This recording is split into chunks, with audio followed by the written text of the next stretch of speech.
السلام علیکم ورحمۃ اللہ وبرکاتہ۔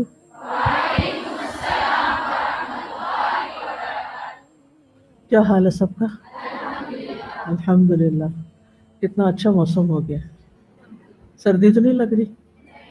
الحمدللہ۔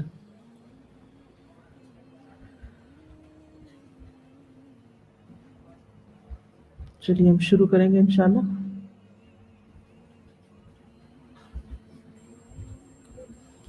نحمده ونصلي على رسوله الكريم، اما بعد فاعوذ باللہ من الشیطان الرجیم، بسم اللہ الرحمن الرحیم۔ رب اشرح لي صدری ويسر لي امری واحلل عقدۃ من لسانی یفقهوا قولی۔ الحمد للہ العزیز الغفور۔ ایکو ختم کرو۔ الحمد للہ العزیز الغفور الحلیم الشکور، احمد ربی واشکرہ واتوب الیہ واستغفرہ، فلربی الحمد فی الدنیا والآخرہ علی فضلہ ومننہ ما علمنا منہا وما لم نعلم، لا الہ الا اللہ وحدہ لا شریک لہ العلیم بذات الصدور۔ ہر قسم کی حمد اللہ کے لیے ہے جو غالب اور بخشنے والا ہے، بردبار اور قدردان ہے۔ میں اپنے رب کی حمد کرتی ہوں اور اس کا شکر ادا کرتی ہوں، اس کی بارگاہ میں توبہ کرتی ہوں اور اس سے بخشش طلب کرتی ہوں۔ بس دنیا اور آخرت میں میرے رب ہی کے لیے ہر قسم کی حمد ہے، اس کے فضل و کرم پر اور اس کے احسانات پر جنہیں ہم جانتے ہیں اور جنہیں ہم نہیں جانتے۔ اللہ کے سوا کوئی معبود برحق نہیں، وہ اکیلا ہے، اس کا کوئی شریک نہیں، وہ دلوں کے بھید تک جاننے والا ہے۔ نحن نقص عليك أحسن القصص بما أوحينا إليك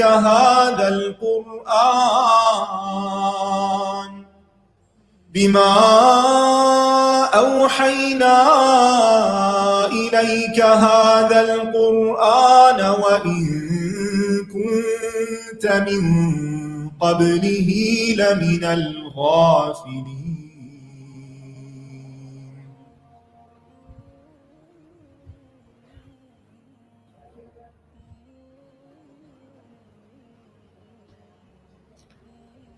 ویسے میں ایک اذان سن کر آ چکی ہوں، اس لیے میرا تو حق بنتا ہے کہ میں کنٹینیو کروں۔ ہم آدم علیہ السلام کا قصہ پڑھ رہے تھے۔ آدم علیہ السلام کو اللہ سبحانہ وتعالیٰ نے علم عطا کیا، اس علم کی بنا پر فضیلت دی، فرشتوں کو حکم دیا کہ وہ ان کو سجدہ کریں۔ انہوں نے سجدہ کیا لیکن ابلیس نے انکار کر دیا اور اللہ تعالیٰ کے حکم کی مخالفت کی، جس کی وجہ سے اللہ تعالیٰ نے اس کو دھتکار دیا۔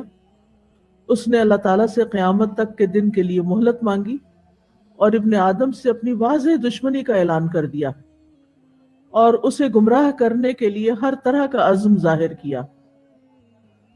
تو ہم اس پر بات کر رہے تھے اور اسی سلسلے کو آگے کنٹینیو کریں گے۔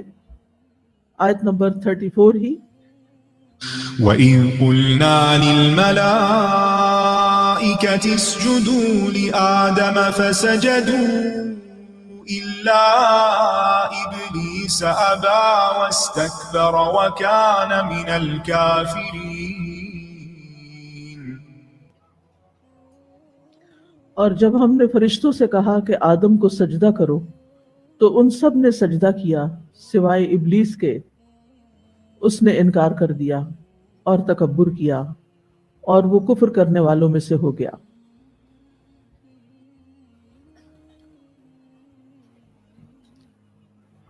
ابلیس نے صرف سجدے سے ہی انکار نہیں کیا بلکہ اس کے بعد اس نے آدم علیہ السلام سے مستقل طور پر ایک دشمنی کی ٹھان لی، یعنی ان کا دشمن بن گیا۔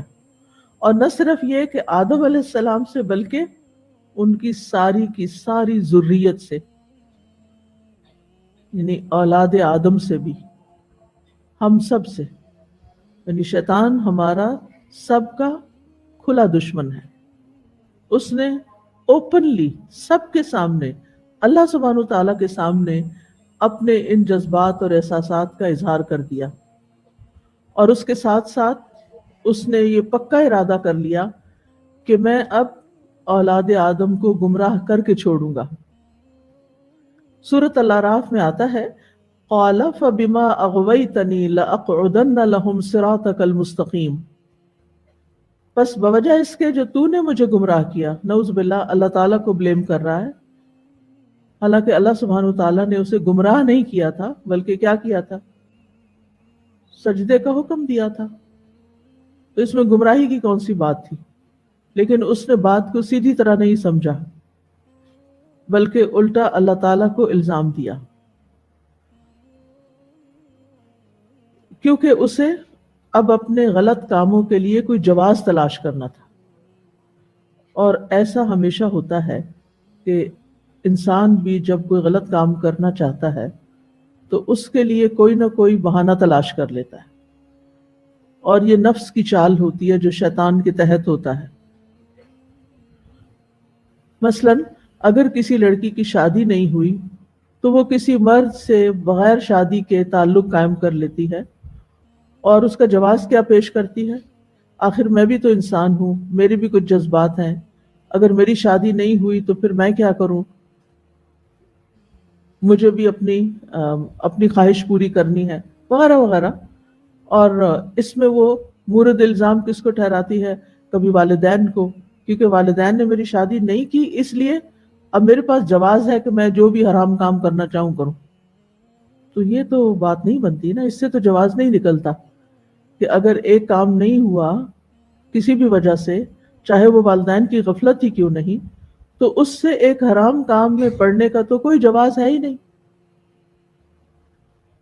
اسی طرح اور بھی بہت سی چالیں ہیں جو نفس چلتا ہے، اور وہ دراصل شیطان ہی کی سکھائی ہوئی ہوتی ہیں، کیونکہ اس نے اپنے لیے یہی راستہ اختیار کیا تھا، اور اس نے کہا کہ چونکہ اللہ تعالیٰ نے مجھے گمراہ کیا نعوذ باللہ، تو اب میں بھی ان سب کے سیدھے راستے پر بیٹھ جاؤں گا.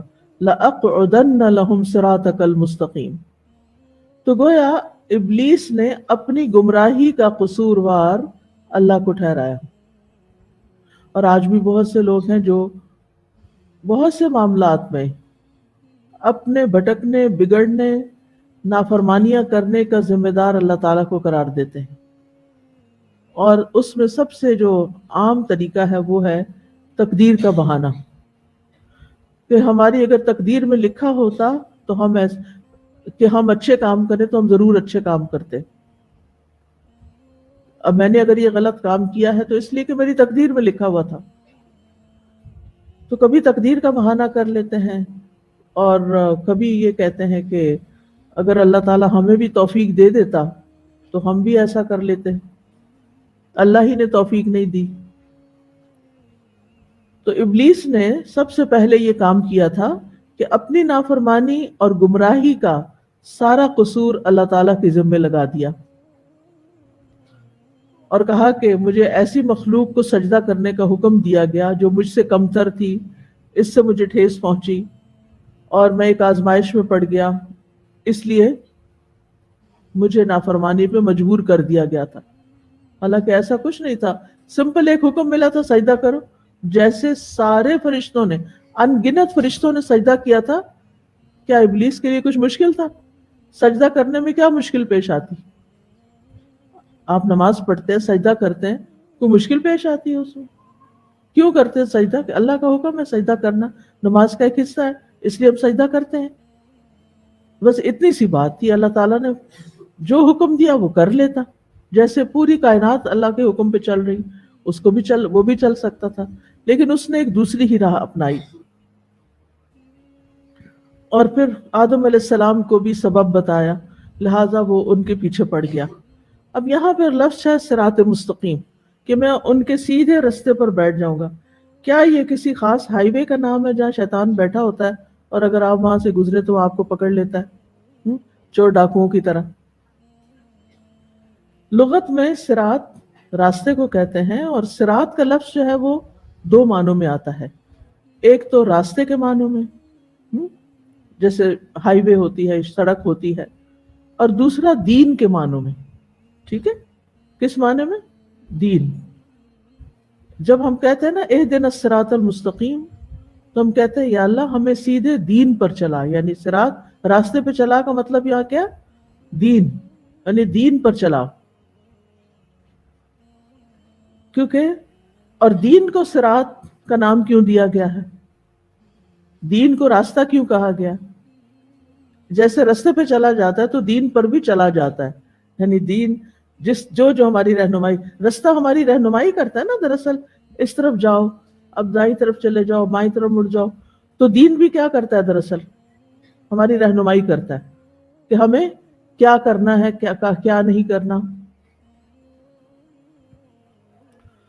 اور شیخ سعدی کہتے ہیں کہ صراط مستقیم سے مراد وہ واضح راستہ ہے جو اللہ کی طرف لے جاتا ہے اور اس کی جنت کی طرف لے جاتا ہے، اور یہ راستہ حق کی معرفت ہے اور اس پر عمل کا راستہ ہے. تو صراط مستقیم کہتے ہیں حق کی معرفت، معرفت الحق والعمل بھی، معرفت الحق والعمل بھی، یہ ہے صراط مستقیم، یہ ہے ہدایت. اب آپ دیکھیے کہ شیطان جو ہے وہ دین کے راستے پہ بیٹھا ہوا ہے، ہمیں دین پر نہیں چلنے دیتا.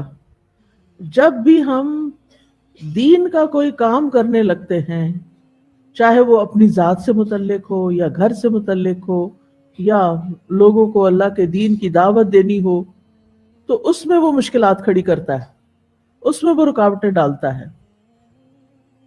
کبھی وہ ہمارے نفس کو اعلی کار بناتا ہے اور کبھی وہ لوگوں کو اعلی کار بناتا ہے.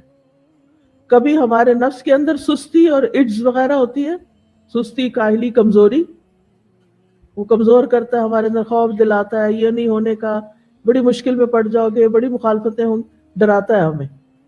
کبھی یعدکم الفقر، فقر کا حکم دیتا ہے. کبھی امر بالفحشاء، کبھی بے حیائی کے کاموں کا حکم دیتا ہے، یعنی اچھے کام کی بجائے کچھ اور غلط کاموں کی طرف لے جاتا ہے، اس میں اٹریکشن پیدا کرتا ہے.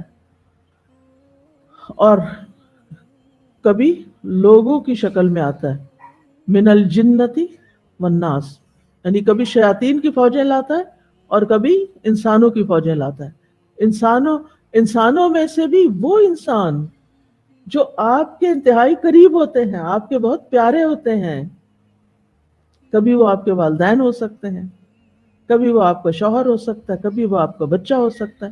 یعنی ان کے ذریعے، کیونکہ یہ ہماری ویکنس ہوتا ہے نا، یہ پیار کے رشتے، ان کے ذریعے وہ ہمیں دین سے ہٹاتا ہے، دور کرتا ہے. اور بعض اوقات تو ہم خود ہی ان میں اتنے مشغول ہو جاتے ہیں کہ ہم اللہ تعالیٰ کا حکم چھوڑ دیتے ہیں اور ان کی وجہ سے گناہ کر جاتے ہیں.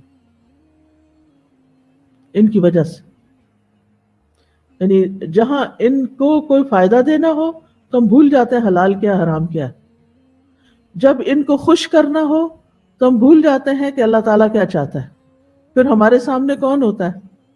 ہمارے ماں باپ ہوتے ہیں، وہ کیا چاہتے ہیں. ہمارا ہسبینڈ ہوتا ہے، وہ کیا چاہتا ہے، اس کو میں کیسے خوش کروں، اس کو میں نہیں ناراض کر سکتی. اگر یہ ناراض ہو گیا تو پھر پتہ نہیں کیا ہو جائے گا. بہت سخت امتحان ہوتا ہے نا انسان کا. اور کبھی انسان کہتا ہے کہ بس اب آرام کرو، سوئے رہو، اپنے آپ کو کس مشکل میں ڈالنا ہے، کچھ اور کرو، ساری زندگی یہی کرتے رہنا ہے. تو شیطان ابن آدم کو گمراہ کرنے کے لیے خیر کے راستوں پر بیٹھتا ہے. اس کی وضاحت سنن نسائی کی ایک حدیث بھی کرتی ہے. رسول اللہ صلی اللہ علیہ وسلم نے فرمایا، بے شک آدم کے بیٹے کو گمراہ کرنے کے لیے شیطان اس کے مختلف راستوں میں گھات لگا کے بیٹھ جاتا ہے، یعنی چھپ کے بیٹھ جاتا ہے. پس وہ اس کے اسلام کے راستے پر بیٹھ کر مسلمان ہونے والے کو کہتا ہے، کیا تو اسلام قبول کرتا ہے اور اپنے آباء و اجداد کے دین کو چھوڑتا ہے؟ لیکن ابن آدم اس کی نافرمانی کرتا ہے اور اسلام قبول کر لیتا ہے. پھر وہ اس کی ہجرت کے راستے پہ بیٹھ جاتا ہے، کہتا ہے کیا تو اب ہجرت کرے گا، اپنے زمین و آسمان یعنی اپنا علاقہ، اپنا وطن چھوڑ دے گا؟ اور بے شک مہاجر کی مثال تو اس گھوڑے کی طرح جسے رسی بندھی ہو لیکن وہ اس کی نافرمانی کرتا ہے اور ہجرت کر جاتا ہے، پھر جہاد کے راستے میں بیٹھ جاتا ہے، کہتا ہے کیا تو جہاد کرنے کے لیے جا رہا ہے؟ یہ تو نفس اور مال کے بارے میں مشقت میں پڑنا ہے، جب تو لڑے گا تجھے قتل کر دیا جائے گا، تیری بیوی سے نکاح کر لیا جائے گا اور تیرا مال وارثوں میں تقسیم ہو جائے گا۔ یعنی کتنے برے برے خیالات ہیں نا یہ، لیکن وہ اس کی نافرمانی کرتا ہے اور وہ جہاد کے لیے نکل کھڑا ہوتا ہے۔ پھر رسول اللہ صلی اللہ علیہ وسلم نے فرمایا جس نے شیطان کے ساتھ ایسے کیا تو اللہ عز و جل پر حق ہے کہ وہ اسے جنت میں داخل کرے، اور جو قتل کیا گیا تو اللہ تعالیٰ پر حق ہے کہ اسے جنت میں داخل کرے، یعنی جو اللہ کے راستے میں اطاعت کرتا کرتا مارا بھی جائے تو پھر اللہ تعالیٰ اس کو جنت میں بھیجتے۔ اب آپ دیکھیے آپ نے یہاں کون سا راستہ دیکھا؟ یہ کیا راستہ تھا جہاں شیطان بیٹھا ہوا؟ کیا رہا تھا؟ دل میں وسوسے ڈال رہا تھا، دل میں خیالات ڈال رہا تھا، دل میں ایسی ایسی سوچیں ڈال رہا تھا۔ آپ دیکھیں کہ جب آپ نے کچھ کرنا ہو تو آپ کا دماغ، آپ کا برین زیادہ ایکٹیولی کام کرنے لگتا ہے نا۔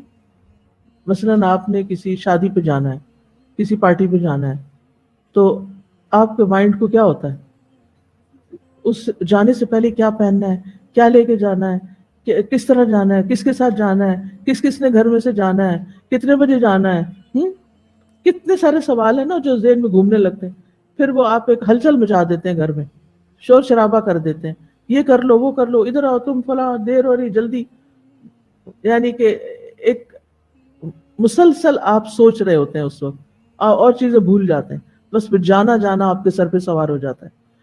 اسی طرح الہدا آتے ہیں، اسی طرح اور بھی کوئی کام کرنے لگتے ہیں۔ تو جب بھی کوئی کام آپ کرنے لگتے ہیں تو آپ کا برین ایکٹیو ہوتا ہے، ایکٹیولی سوچنے لگتا ہے، اور پھر اس کے ساتھ ہی شیطان بھی ایکٹیو ہو جاتا ہے۔ جب آپ کسی غلط راستے میں یا کوئی نیوٹرل سا راستہ ہے اس کی طرف جاتے ہیں تو وہ اتنا ایکٹیو نہیں ہوتا، لیکن جو ہی اس کو وہ الرٹ ہو جاتا ہے، جو ہی آپ کوئی خیر کا کام کرنے کے لیے جا رہے ہوتے ہیں اور زیادہ بڑا خیر کا کام کرنے کے لیے جا رہے ہوتے ہیں، اس وقت وہ آپ کے ذہن میں اور زیادہ برے برے خیالات ڈالتا ہے، اور کسی کو تو روکنے میں ہی کامیاب ہو جاتا ہے، اور کچھ نکلتے ہیں تو سستی کے مارے نکلتے ہیں جیسے منافقین تھے، اور کچھ بہت کم لوگ ایسے ہوتے ہیں جو شیطان سے لڑ کے اس کو ہرا کے اور وہ کام کر جاتے ہیں اللہ کے اذن اور فضل سے جو انہیں کرنا ہوتا ہے۔ اب یہ سب کچھ آپ سوچیں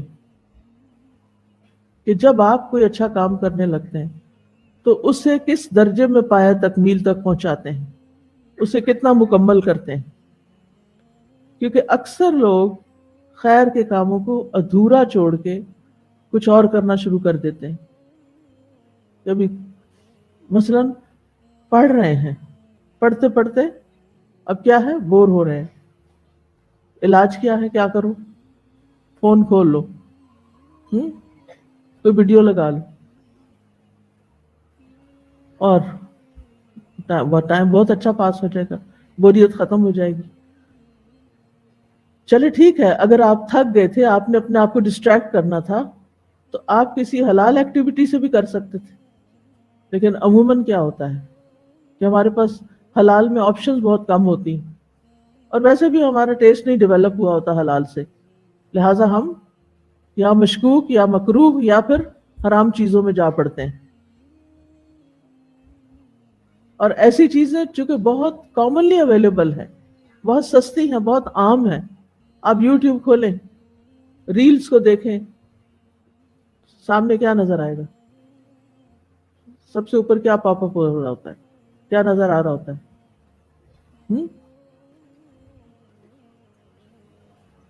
جو آپ نے سبسکرائب کیا ہوتا ہے نا، ایک تو وہ نظر آتا ہے، اس کے علاوہ کیا آتا ہے؟ لگتا ہے کسی نے کبھی کچھ دیکھا ہی نہیں اور کسی کو کچھ خبر نہیں۔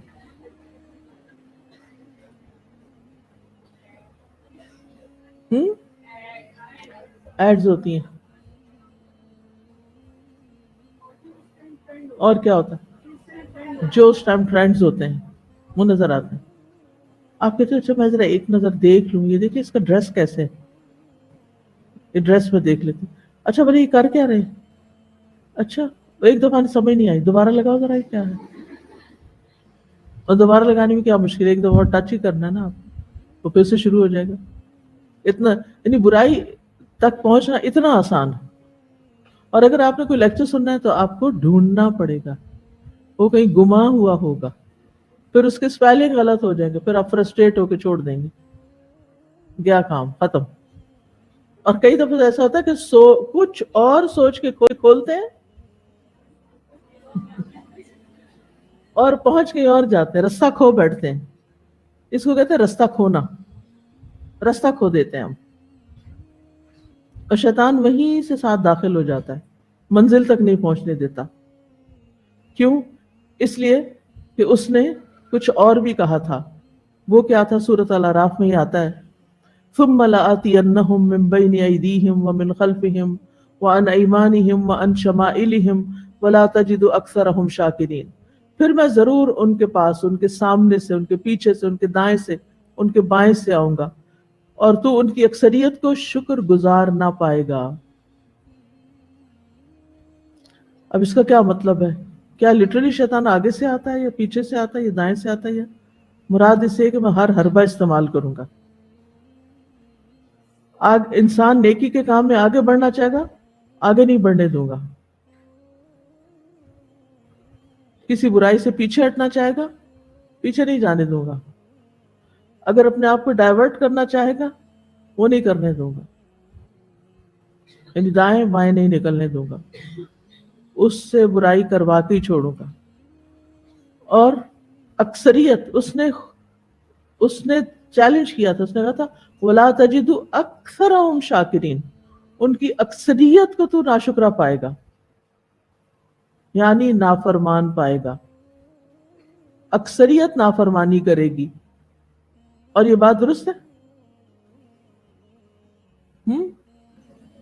اکثریت اللہ کی نافرمان ہے. اب یہ جو آگے اور پیچھے اور دائیں اور بائیں، اس کے کئی توجیحات علماء نے کی ہیں. عبداللہ بن عباس جو کہ ایک صحابی ہیں، وہ کہتے ہیں من بین ایدیہم کا مطلب ہے آخرت کے بارے میں، ان کے آگے ہے نا، آخرت آگے آ رہی ہے، آخرت کے بارے میں شک میں ڈال دوں گا کہ کوئی قبر کا عذاب نہیں، کوئی قبروں سے اٹھایا نہیں جانا، نہ جنت ہے نہ جہنم میں، مر گئے مٹی میں مل گئے ختم ہو گئے. خلفہم کا مطلب ہے میں انہیں دنیا کی رغبت دلاؤں گا. ان ایمانہم کا مطلب ہے ان کے لیے دین کے کام کو مشتبہ کر دوں گا، یعنی نیکیوں کی طرف سے آؤں گا اور نیکیوں کے بارے میں ان کو سست کر دوں گا. ان شمائلہم ان کی بائیں طرف سے آؤں گا، یعنی ان کی برائیوں کو ان کے لیے خوشنما بنا دوں گا. پھر یہ ایک اور معنی بھی کیا گیا ہے من بین ایدیہم، کہ ان کی جو عمریں باقی رہ گئی ہیں اس میں وہ اطاعت کی طرف پیش رفت نہیں کریں گے. خلفہم جتنی عمریں گزر گئیں ان میں کی گئی کسی نافرمانی سے توبہ نہیں کریں گے. ایمانہم ان کے غنا کی طرف سے آؤں گا، مال کو کسی ایسے کام میں خرچ نہیں کریں گے جس کی قدر کی جائے، مال کو اچھے کاموں میں خرچ نہیں کریں گے. شمائلہم ان کی فقر اور محتاجی کی طرف سے آؤں گا، پھر وہ اس میں کسی بھی حرام کام سے نہیں رکیں گے. پھر یہ ایک اور معنی بھی کیا گیا، ان کی آرزوؤں کو بڑھا دوں گا، ان کی جہالت کو ان پہ نافذ کر دوں گا، انہیں بس وہ کام سجاؤں گا جو ان کے لیے آسان ہو، اور کچھ ایسے کام ہوں گے ان کے لیے جو بہت مشکل ہوں گے. اور راجح رائے اس سے مراد یہ ہے کہ ان کو خیر کے رستوں سے روکوں گا اور شر کے رستوں کو ان کے لیے آسان کر دوں گا. یہاں اوپر اور نیچے کی سمت کا ذکر نہیں کیا گیا، کیونکہ اوپر سے اللہ کی رحمت اس کو روک دیتی ہے، اور یہ بھی کہا گیا کہ نیچے انسان چونکہ سجدہ کرتا ہے تو اس لیے اللہ کی اطاعت کرنے کی وجہ سے یہ اس طرف سے نہیں آتا. ابن قیم کہتے ہیں کہ انسان کے چلنے کی 4 سمتیں ہیں. ایسے ہی ہے نا، یا آپ کدھر جاتے ہیں، آگے، یا قہقرہ پیچھے، یا رائٹ، یا لیفٹ. وہ کہتا ہے انسان جدھر بھی جاتا ہے